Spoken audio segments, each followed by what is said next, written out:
Hi all government job aspirants, welcome to my YouTube channel General Studies for Government Jobs। আজ আমি history part 4 পড়াবো। তার আগে আমি বলে দিই যে হিস্ট্রি আগে দিয়ে 3টি পার্ট আপলোড করছি, যারা দেখোনি তারা দেখে নিও। আমরা যেসব টপিকগুলো পড়েছি সেগুলি হচ্ছে পার্ট 1-এ পড়েছিলাম সিন্ধু সভ্যতা ও বৈদিক যুগ, ঠিক আছে, এবং পার্ট 2-এ পড়েছিলাম বৌদ্ধ ধর্ম, জৈন ধর্ম, এদের যে জৈন ধর্ম বৌদ্ধ ধর্মে যে মহাসভা হয় সেইগুলি, তারপর মগধের উত্থান, বিম্বিসার, অজাতশত্রু, শিশুনাগ, শেষনাগ বংশ, নন্দ বংশ, ঠিক আছে। তারপর পার্ট 3-তে পড়েছিলাম নন্দ বংশ, মৌর্য বংশ, অশোক, সাতবাহন বংশ, শক বংশ, কুষাণ বংশ, গুপ্ত বংশ এবং হর্ষবর্ধন, ঠিক আছে। এগুলো আমি ডেট ওয়াইজ পড়াচ্ছি, মানে পরপর যেসব রাজ্যগুলো রাজত্ব করেছে তাদের পরপর সেসব আমি পড়াচ্ছি। আজ আমি পার্ট 4 স্টার্ট করছি। এরপর হর্ষবর্ধনের পর বাতাপির চালুক্যেরা, মানে দক্ষিণের যে রাজবংশগুলি উত্থান হয়েছিল তাদের মধ্যে বাতাবি চালুক্যরা অন্যতম, ঠিক আছে। এরা রাজত্ব করেছিল 543 খ্রিস্টাব্দ থেকে 757 খ্রিস্টাব্দ পর্যন্ত। দাক্ষিণাত্যের ভেঙ্কটদের অনুসরণ করেছিল এরা, ঠিক আছে। বাতাপি চালুক্যরা কর্ণাটকের বিজাপুর জেলায় বাদামিতে নিজেদের ঘাঁটি স্থাপন করে, ঠিক আছে। এবং চালুক্য বংশের প্রতিষ্ঠাতা হচ্ছে প্রথম পুলকেশী। এই কোশ্চেনটা খুব ইম্পর্টেন্ট, যে চালুক্য বংশের প্রতিষ্ঠাতাকে প্রথম পুলকেশী, ঠিক আছে। এরপর দেখো, তিনি একটি ছোট্ট সাম্রাজ্য তৈরি করেছিলেন যার রাজধানী ছিল বিজাপুর জেলায় অবস্থিত বাতাপি। এই কোশ্চেনটা অনেকবার এসে যে চালুক্যদের রাজধানী কোথায় ছিল, ঠিক আছে, বাতাপি। এটা খুব ইম্পর্টেন্ট কোশ্চেন। এরপর প্রথম পুলকেশী পর রাজা হন দ্বিতীয় পুলকেশী, এবং দ্বিতীয় পুলকেশীর সাথে হর্ষবর্ধনের দাক্ষিণাত্য জয়ের পরিকল্পনা ব্যর্থ করেছিলেন, ঠিক আছে। দ্বিতীয় পুলকেশীর সময় হর্ষবর্ধন দাক্ষিণাত্য আক্রমণ করেছিলেন, কিন্তু তাকে তার পরিকল্পনা ব্যর্থ করেছিলেন দ্বিতীয় পুলকেশী, ঠিক আছে। এর আগের পাঠে দেখে নেব হর্ষবর্ধনের সাথে পুলকেশী যে যুদ্ধটা হয়েছিল। এরপর দেখো,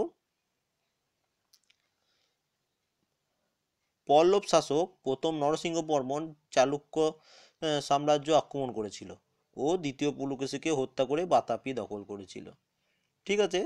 যে এই বাতাপির পল্লব শাসক যে ছিলেন নরসিংহ বর্মন, তিনি চালুক্য সাম্রাজ্যের উপর আক্রমণ করেছিলেন। তখনকার যে রাজা ছিল দ্বিতীয় পুলকেশীকে তাকে হত্যা করেছিল এবং বাতাপি দখল করেছিল, ঠিক আছে।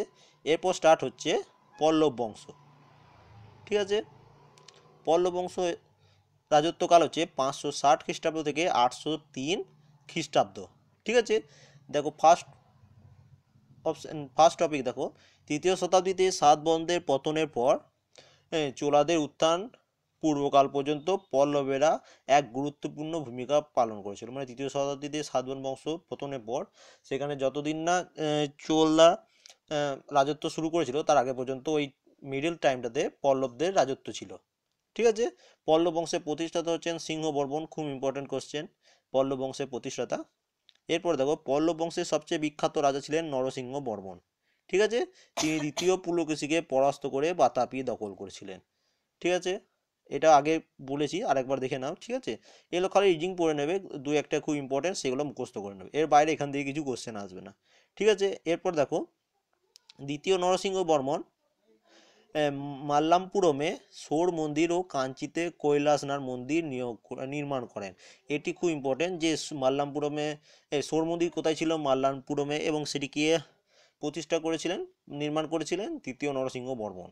এবং কৈলাসনাথ মন্দিরকে নির্মাণ করেছিলেন, সেটাও করেছিলেন নরসিংহ বর্মন। এরপরে দেখো, শেষ পল্লব শাসক অপরাজিতা পল্লব আদিত্য চোলের কাছে পরাস্ত হয়েছিলেন, ঠিক আছে। মানে চোলদের রাজত্বকাল এবার শুরু হবে, তার আগে পল্লবদের শেষ শাসক ছিলেন অপরাজিতা, ঠিক আছে। এবং তিনি আদিত্য চোলের কাছে পরাস্ত হয়েছিলেন। এরপর এরপর দেখো, পল্লবদের রাজধানী ছিল কাঞ্চি। এটা একটু ইম্পর্টেন্ট কোশ্চেন যে পল্লবদের রাজধানী কোথায় ছিল, কাঞ্চিতে, ঠিক আছে। এরপর নেক্সট পার্ট দেখো, এরপর শুরু হয় চোল সাম্রাজ্য। চোল সাম্রাজ্য চোল সাম্রাজ্য চলেছিল 846 খ্রিস্টাব্দ থেকে 1176 খ্রিস্টাব্দ অবধি, ঠিক আছে। চোল বংশের প্রতিষ্ঠাতা হচ্ছে বিজয়ালয়, ঠিক আছে, এটা মোস্ট ইম্পর্টেন্ট কোশ্চেন যে চোল বংশের প্রতিষ্ঠাতা কে ছিলেন। বিজয়ালয় হচ্ছে চোল বংশের প্রতিষ্ঠাতা। ঠিক আছে, এরপর দেখো বিখ্যাত চোল রাজাদের মধ্যে অন্যতম ছিলেন রাজারাজ ও তার পুত্র প্রথম রাজেন্দ্র। ঠিক আছে, চোল বংশের সব অন্যতম রাজা রাজারাজ। এবার রাজারাজ তাঞ্জেরের রাজরাজেশ্বরের মন্দির নির্মাণ করেছিলেন। এটা খুব ইম্পর্টেন্ট কোশ্চেন যে রাজরাজেশ্বরের মন্দির কে নির্মাণ করেছিলেন, রাজারাজ। ঠিক আছে, এবং সেটি কোথায় অবস্থিত, তাঞ্জোরে। ঠিক আছে, এখান থেকে 3টে কোশ্চেন অ্যান্সার পেয়ে গেলে। এরপর দেখো প্রথম রাজেন্দ্র গাইকোন্ড চোল উপাধি গ্রহণ করেছিলেন। এইটা মোস্ট ইম্পর্টেন্ট কোশ্চেন, এটা এসএসসির বিভিন্ন এক্সাম এসছে যে গাইকোন্ড চোল উপাধি কে গ্রহণ করেছিলেন, প্রথম রাজেন্দ্র। ঠিক আছে, এরপর দেখো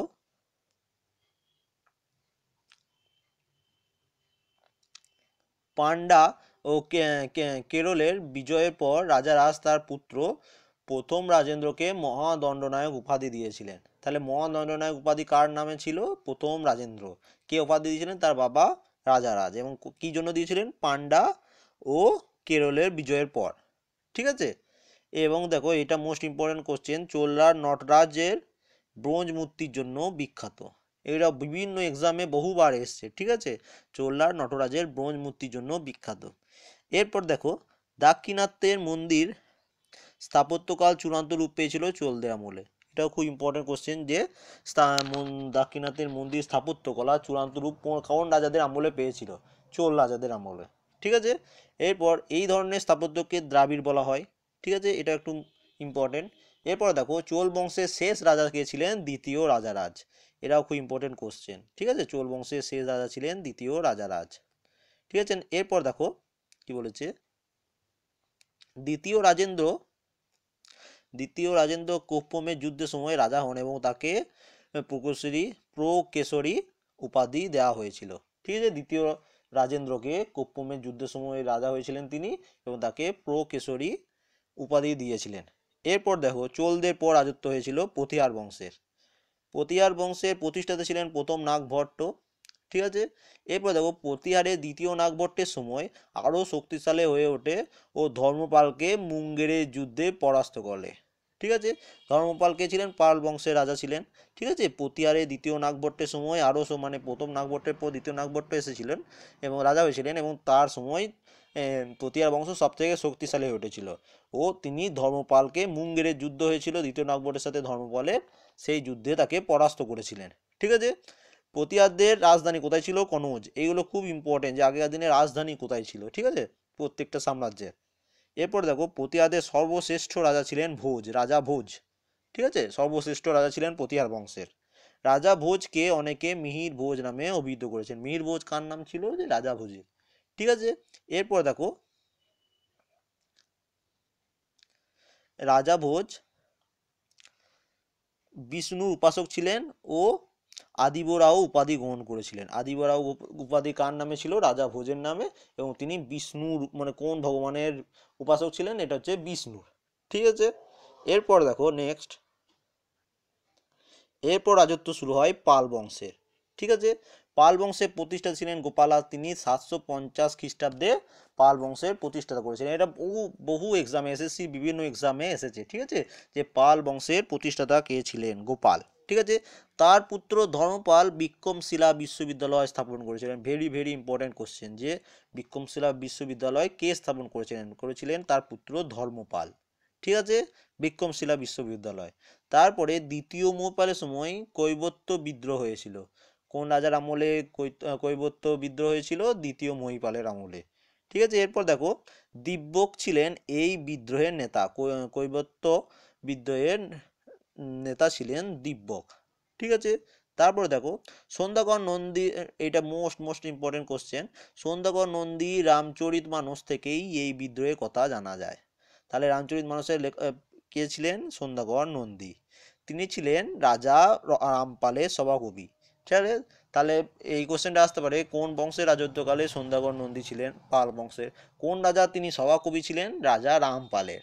ঠিক আছে, সন্ধ্যাকর নন্দী, এবং তার লেখা গ্রন্থের নাম কি, রামচরিত মানস। ঠিক আছে, এবং পাল বংশের শেষ রাজা ছিলেন Madan Pal. Most important question. এরপর দেখো পাল বংশ হয়ে গেল। পাল বংশের পর রাজত্ব হয়েছিল চৌহান বংশ। ঠিক আছে, কোনো বংশ আমি মাঝখানে বাদ দিইনি, পরপর শর্ট শর্ট নোটের মাধ্যমে আমি তোমাদের বলে দিচ্ছি একের পর এক কোন বংশের পর কোন বংশ এসেছিল। ঠিক আছে, এরপর দেখো চৌহান বংশ। আজমিরের কাছে সকম্ভরিতে চৌহান বংশের সূচনা হয়। ঠিক আছে, আজমির কাছে সকম্ভরিতে চৌহান বংশের সূচনা হয়েছিল। 1117 সালে পৃথ্বীরাজ চৌহান সিংহাসনে বসেন। চৌহান বংশের সর্বশ্রেষ্ঠ রাজা পৃথ্বীরাজ চৌহান, তিনি 1117 সালে চৌহান বংশের সিংহাসনে বসেন। ঠিক আছে, এইটা মোস্ট ইম্পর্টেন্ট কোশ্চেন, বিভিন্ন এক্সামে এসছে, এসএসসি ডাব্লিউসি এসব এসেছে। ঠিক আছে, 1191 খ্রিস্টাব্দে তরাইনের প্রথম যুদ্ধে পৃথ্বীরাজ চৌহান মোহাম্মদ ঘুরিকে পরাস্ত করেছিলেন। এখান থেকে কি জিকে দেখতে পাচ্ছ যে তরাইনে প্রথম যুদ্ধ হয়েছিল 1191 খ্রিস্টাব্দে। কাদের মধ্যে হয়েছিল? পৃথ্বীরাজ চৌহান ও মোহাম্মদ ঘুরির মধ্যে। কে জয়ী হয়েছিলেন? পৃথ্বীরাজ চৌহান, এবং পরাস্ত হয়েছিলেন মোহাম্মদ ঘুরি। এটি ছিল তরাইনের প্রথম যুদ্ধ। এরপর 1192 খ্রিস্টাব্দে তরাইনের দ্বিতীয় যুদ্ধে মোহাম্মদ ঘুরি পৃথ্বীরাজ চৌহানকে পরাস্ত করেন। ঠিক আছে, 91 সালে জয়ী হয়েছিল পৃথ্বীরাজ চৌহান, এবং তরাইনের দ্বিতীয় যুদ্ধে 1192 সালে জয়ী হয়েছেন মোহাম্মদ ঘুরি। ঠিক আছে, এরপর চৌহান বংশের পর রাজত্ব করেছিল চন্ডেলা। ঠিক আছে, চন্ডেলা সম্বন্ধে কিছু ডিটেলস। চন্ডেলা বুন্দেলখণ্ডের শাসক ছিলেন। বুন্দেলখণ্ড একটা জায়গার নাম, সেখানকার শাসক ছিলেন চন্ডেলেরা। ঠিক আছে, এই বংশের প্রতিষ্ঠাতা ছিলেন নানুক। ঠিক আছে, নানুকা। এবং খুজরাহোতে চন্ডেলার রাজধানী ছিল। চন্ডেলাদের রাজধানী কোথায় ছিল? খুজরাহো। ঠিক আছে, এরপর পরমার দিভেজ রাজা হন। ঠিক আছে, এরপর মানে কি বলে নানুকার পর পরমার দিভেজ রাজা হন। কুতুবউদ্দিন আইবক পরমা দিভেজকে পরাজিত করে বুন্দেলখণ্ড দখল করে নেয়। ঠিক আছে, কুতুবউদ্দিন আইবক।